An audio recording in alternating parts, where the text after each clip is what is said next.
Now at 5 and streaming on crossroadstoday.com, a Lockhart school teacher is running for U.S. Congress District 27. And arson investigators are looking into the cause of an overnight fire that damaged a building with the mural of George Floyd in Houston. Plus, a group of GOP lawmakers, including the House Speaker, are visiting the U.S. southern border to address the ongoing migrant surge. And good afternoon, everyone. The cloud cover was pretty hard, sticking around all day long, but we didn't get any rain today. The thing is, on Friday, that's when we get our next frontal system coming in. We'll be talking about staying on the damp and mild side. Until then, all that coming up in just a moment. The city of Victoria plans to spend $30 million to repair streets this year. You're watching 25 News now at 5. Good afternoon and thanks for being with us. I'm Karina Garcia. On New Year's Eve at about 3:30 a.m., VPD officers responded to a disturbance call at the Goat nightclub located at 4106 Houston Highway. While officers were investigating the call, gunfire came from a vehicle as it was leaving the parking lot, which led to an officer-involved shooting. The DPS says 2 people were shot, 1 man and 1 woman. They're going to be okay, but the Texas Rangers are investigating exactly what sparked the officer-involved shooting. Now, just before 9 p.m. Tuesday, police arrested a driver accused of a DWI. It happened on US 77 Frontage Road. Officers say the woman hit a road sign. No one was hurt, but there was some damage to the vehicle. Now, an Amber Alert was issued this afternoon for a possible child abduction in Angleton. 13-year-old Carly Smart was last seen in a blue truck wearing a black hoodie, blue jeans, and a black backpack with sunflowers. Call 911 if you have any information about her disappearance. Tanya Lloyd announced today she is running for the 27th Congressional District versus incumbent Michael Cloud. Lloyd, a school teacher for 17 years in Lockhart, said she is a lifelong Republican voter, but that she is running as a Democrat. Lloyd said she is running to address the economic challenges of District 27, including the pressing challenges of rural health care, and to stand up for her students and their families.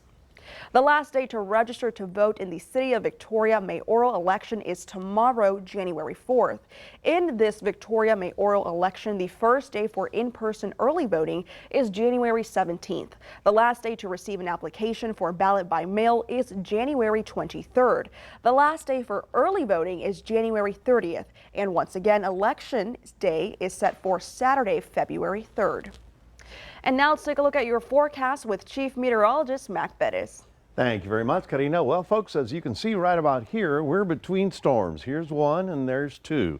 2 is headed in our direction. You can see that by Thursday it starts rolling into the Rockies, and by Friday it starts arriving into our area. It looks like we're going to have another round of shower activity, kind of like the last one, but this one's not particularly cold because it's coming from the west coast. There's a colder one on the other side of that one, and we'll be talking about it in just a few minutes, so stay tuned for weather. Karina, back to you. Mac, thank you. Several House Republicans are in Eagle Pass today to see the issues at the U.S. southern border. House Speaker Mike Johnson has called on the Biden administration to do more about the surge, but the president is blaming Republicans for rejecting his border security proposals. Today, House Republicans touring the southern border, keen on making the influx of migrants into the U.S. front and center this election year. Under President Biden, America has laid out a welcome mat to illegal immigrants, smugglers, and cartels. This December alone, sources telling ABC News Customs and Border Protection reported more than 300,000 migrant encounters. But the White House is instead pointing the finger at Republicans, accusing them of exacerbating the problem at the border, noting how the House GOP has refused to fund President Biden's supplemental spending package, which includes money to hire more border agents, among other provisions. So we need the resources to actually do the work, and they keep getting in the way. House Republicans keep getting in the way. Meanwhile, as Texas Governor Greg Abbott buses hundreds of migrants out of state to so-called sanctuary cities, some, like Chicago and New York, are approving new ordinances to fine bus companies for arriving without notice. The bitter border battle comes as House Republicans ramp up efforts to impeach Secretary of Homeland Security Alejandro Mayorkas for his handling of the crisis. An official hearing now announced for next week as part of the impeachment proceedings. The Department of Homeland Security telling ABC News this is a baseless political exercise. Mayorkas with this reaction on CNN. I am surrounded by incredibly talented and dedicated people, and I'm incredibly proud to work alongside them and to support them in advancing the mission of the Department of Homeland Security. Mayorkas is now working with a group of Senate leaders to try and reach a new bipartisan border security package that lawmakers can vote on upon returning from holiday recess. M. Nguyen, ABC News, Washington. Here is your viewer poll this afternoon. You can scan that QR code on your screen to vote now. The question is, how satisfied are you with Secretary Mayorkas' performance in addressing immigration? Very satisfied, somewhat satisfied, neutral, somewhat dissatisfied, or very dissatisfied? We want to hear your opinion on this. Come to crossroadstoday.com/vote to take part. And of course, we're going to have an update on 25 News Now at 6. Across Texas, authorities are still investigating the cause of an overnight train derailment in Roanoke. Union Pacific 5392 derailed near US 3077 at 3:30 a.m. this morning. 4 train cars derailed, including the engine. 3 cars contained coal, but no chemicals had been released. No injuries had also been reported. Now, the cause of the derailment is under investigation. The city of Roanoke anticipates all repairs to be completed by this afternoon. A large fire damaged a well-known building in Houston this morning. The structure, located in the city's 3rd Ward, had a mural of George Floyd on an exterior wall. There's no word on a possible cause, but arson investigators are looking into it. Floyd died in May of 2020 when former Minneapolis police officers held him to the ground. His death sparked Black Lives Matter protests across the country. U-Haul says more people moved to Texas than any other state in 2023. It's the 3rd year in a row the Lone Star State topped U-Haul's Growth Index report. Each year, U-Haul calculates the number of one-way trips of its trucks to and from each state. Texas had a net gain of about 174,000 people in 2023. At the bottom, California. The report does not account for any other rental companies or when people hire a moving company. U-Haul says the report does not correlate directly to population or economic growth.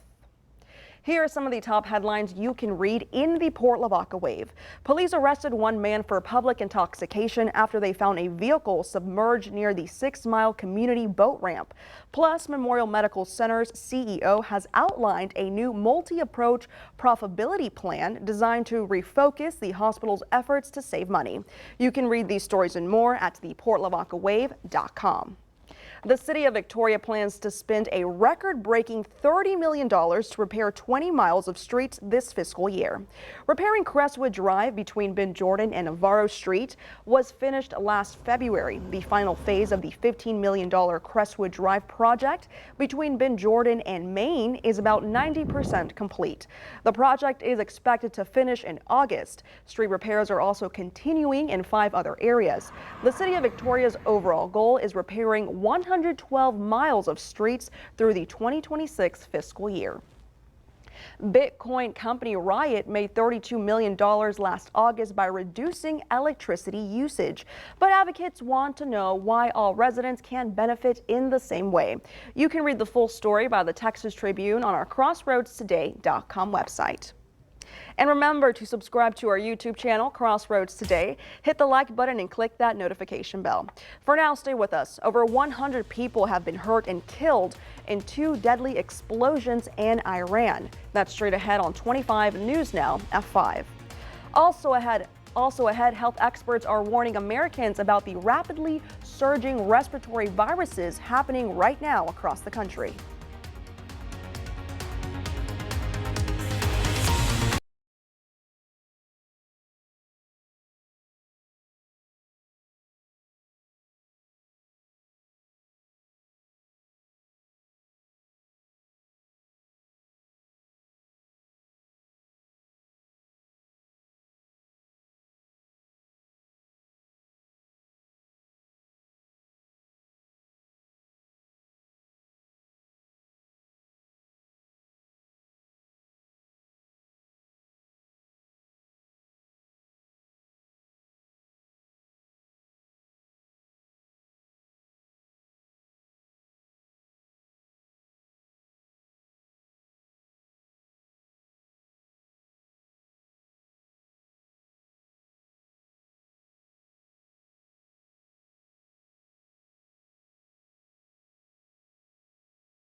Iranian state media reports at least 103 people were killed Wednesday in 2 explosions in the city of Kerman.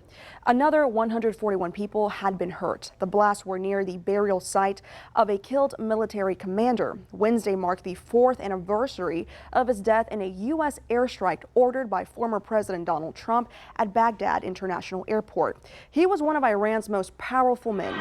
Iran state media reported the first explosion came from a suitcase bomb. Now, a deadly plane crash in Japan left 5 people dead when a passenger jet collided with a Coast Guard plane after it landed on the runway. Now, authorities are looking into exactly why this happened. New details in the deadly plane collision in Japan. That Japan Airlines passenger jet slamming into a Coast Guard plane while landing. Japan 5 and 6 continuously. ABC News learning air traffic control did not clear the Coast Guard plane to enter the runway, but it did anyway. And 4 minutes before the collision, air traffic control instructed the passenger jet to continue its approach to the runway, clearing for landing. You can see the flames erupting moments later. Japan Airlines saying the Airbus A350, a wide-body plane, clipping the Coast Guard plane. The plane eventually skidding to a stop, fully on fire, smoke filling the cabin. The airline saying the plane's intercom failed, so the crew determined safe exits for evacuation and used megaphones to direct passengers to 3 of the plane's 8 exits that were safe. Somehow, 379 passengers and crews scrambling out. ABC's Matt Gutman on the scene as investigators examine the charred debris. Right there at the other end of the tarmac, you can see those red trucks. Beyond it is what's left of that Coast Guard plane. We can see investigators on the scene right now, and about 1,000 yards down the tarmac are the remains of Flight 516. All that's left are parts of the wings and the engines. 5 people died on that Coast Guard plane. Only the captain survived. 14 people on the passenger plane were injured, but experts say this could have been much worse had the evacuation not gone so well. Rena Roy, ABC News, New York. There's major development in the treatment of a drug-resistant bacteria. The CDC says the bacteria can cause serious infections in lungs, urinary tract, and blood. It thrives in medical environments and is resistant to most current antibiotics. But researchers have developed a new type of antibiotic to kill this bacteria. The unique method prevents movement of large molecules to the cell's outer membrane, eventually leading to its death. The antibiotic is now in phase 1 of clinical trials to assess safety in humans. Now, seasonal virus activity is surging across the U.S., and some health experts expect even bigger bumps going into January.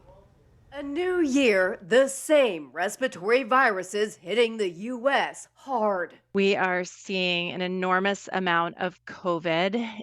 Fortunately, a lot of that is in the outpatient setting, not necessarily in the hospital like we had seen in years past. Influenza is rampant. 2/3 of states reporting flu activity that's high or very high, and it's accelerating. So far, 7 million confirmed illnesses, 73,000 hospitalizations, and 4,500 deaths related to flu. Nationally, CDC data shows COVID-19 levels in wastewater are very high, higher than this time last year in every region. Weekly emergency department visits rose 12%, and hospitalizations jumped about 17% in the most recent week. With cases surging, some hospitals are requiring masks once again. And it's typical that we see a surge in these viruses at this time of year, although it does seem to be a bit more this year than in years past. Dr. Denise Milstein with Mayo Clinic says to protect yourself and others by being vaccinated against these spreading viruses, as well as practicing other preventive measures like staying home when you're sick, washing your hands, and masking up if you don't feel well but have to be around others. The more we expose one another, the more we'll see an increase in these infections. For Health Minute, I'm Mandy Gaither. Here's a look at some of the top headlines you can find in the Cuero Record. The Cuero Community Foundation adds 2 board members, Rebecca Dawson and Wes Kabesh. And the Cuero High School class of 1962 gets together to enjoy the Cuero lights during the holidays. Read these stories and more at DeWittCountyToday.com. Well, good afternoon, everyone. It's a cool 50 degrees out there. The cloud cover was here, but we didn't really get any rain today. We managed to get up only to 52, so that was a pretty short thermometer, and that is below average. We're supposed to be about 65.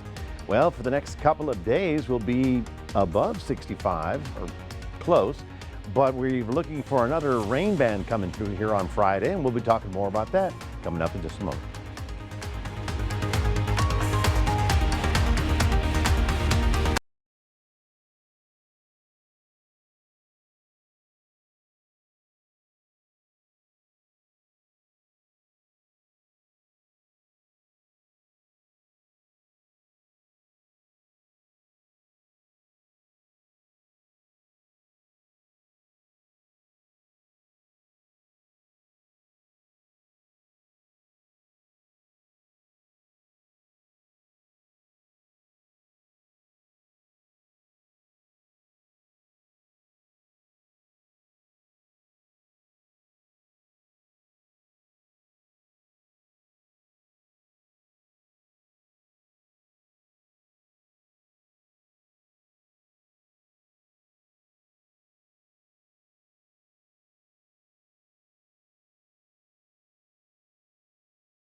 Welcome back, everybody. Obviously, we had the cloud cover over the area, but this one is only picking up Doppler rain echoes. So we didn't have anything over our area. Everything's all the way over here. That's yesterday's rain. And then, of course, we're watching the west coast. This is a better map of what we saw. You can see just the low-level cloud cover just sort of hanging around all day long, keeping us on the cool side of things. But as I mentioned, that storm on the west coast, well, we're going to have to be dealing with it as soon as Friday. So at this time of the season, the storms obviously drop a little bit farther south. That's why we start getting colder air. Now up here, there is some cold air, but it's not really headed south until about Monday. We're going to have another one of these west coast storms, and when it breaks here into the plain, that's going to finally pull some chilly air down. What am I trying to tell you is that next week, we're going to be looking at temperatures down into the 30s at night. Now, I don't expect a big snowstorm or ice storm, anything like that, but we will have colder weather coming in. So if you're thinking, hey, I haven't had a chance to wear my heavy coat, it'll be next week. So let's just take care of the short term. This is what happened yesterday. Here's the city of Victoria. I do believe that some areas to the west of us, probably between here and Cuero, all the way down to Charco and Goliad, they got a significant rainfall up to over an inch, as you see right about there. And other than that, late in the afternoon or evening, I guess, the rain really got heavy right along the immediate coastline. So from Port O'Connor up to Palacios and all the way up into Brazoria County, they got some much heavier rainfall. So it was a good rain. We needed it, and it wasn't in the middle of the holidays. So this is what we saw in Central Texas, which was even heavier than that. So what about the next system? When does it get here? Well, that's what we're going to talk about. Right about now, we're looking at temperatures for us in the 50s and even in the 50s up in the Panhandle. But just if you're wondering, well, where is winter? Well, it's pretty much everywhere else. In the blue here, you get down to 32 degrees. You can see how everybody north of that is below freezing. So yeah, our friends in the Dakotas are only in the teens. Those are the current temperatures right about now. So future tracker. All right, we'll start Wednesday afternoon.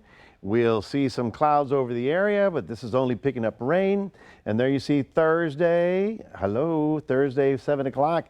Big stuff happening out west. Let's go to Friday, and you can see, boom, there's the southern moisture and then the colder air colliding. That's why we're going to be looking for rain on Friday. Now, the good news again, these things are moving very fast, so it looks like it'll blow through here, and the weekend may be turning out all right. Now, as I'm warning you in advance, because that's my job, we're looking at the Panhandle of Texas. You see this big white blob here? They're probably going to be looking at ice and snow farther south than Lubbock by Tuesday of next week. So yeah, winter is not that far away. It's just taking a break right now. Overnight lows down into the upper 40s. Tomorrow, we're going to be getting up into about 60 degrees pretty much everywhere. And then, pardon me, I hope that didn't bother your television too much. Then we're going to be cloudy tomorrow, getting up to about 62, so slightly warmer. And those of you in Cuero will be getting up to 61 as well. But it's Friday when the 50% chance of rain rolls in with that front, and then clearing up just in time for Saturday and Sunday, and then we'll wait for that colder front coming in on Monday. That's your 7-day forecast. Reminding you we do have a QR code. Love for you to scan that. Put Crossroads Today on your phone. Here's Karina. Thank you, Matt. Coming up next on 25 News Now at 5, we'll take a look at your stocks. Plus, the U.S. economy is showing more signs of cooling as job openings fall to their lowest number.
Taking a look at your stocks, the Dow down 285 points, the S&P 500 down 38 points, and the Nasdaq down 173 points.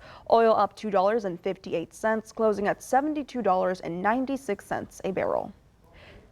Another sign that America's economy is beginning to cool. The Labor Department reported U.S. job openings fell in November to its lowest number since March of 2021, when seasonally adjusted 8.79 million jobs were posted, down from 8.85 million in October. The job market numbers are in line with other economic indicators as interest rates remain at a 22-year high. The Federal Reserve says the economy might need to slow down even further to keep inflation in check. Ford is recalling more than 112,000 F-150 pickup trucks because of a roll-away risk.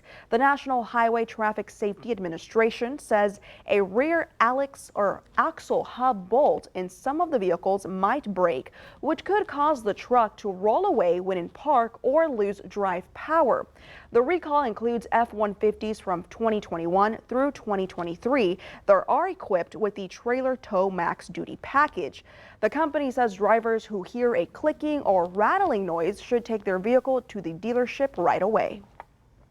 Stay with us. We'll take one last look at your forecast with Mac. Plus, a woman in Connecticut has opened a closet of kindness for her community. Plus, here's a look at world news tonight right after 25 News Now at 5. New York City, the east bracing for this major winter storm, the heartland and the south up next. The bomb threats tonight, multiple state capitals late reporting here. The deadly explosions in Iran and the massive fire tonight at the home of an NFL star. We're next.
A 26-year Connecticut woman has opened a closet of clothes to help those in need.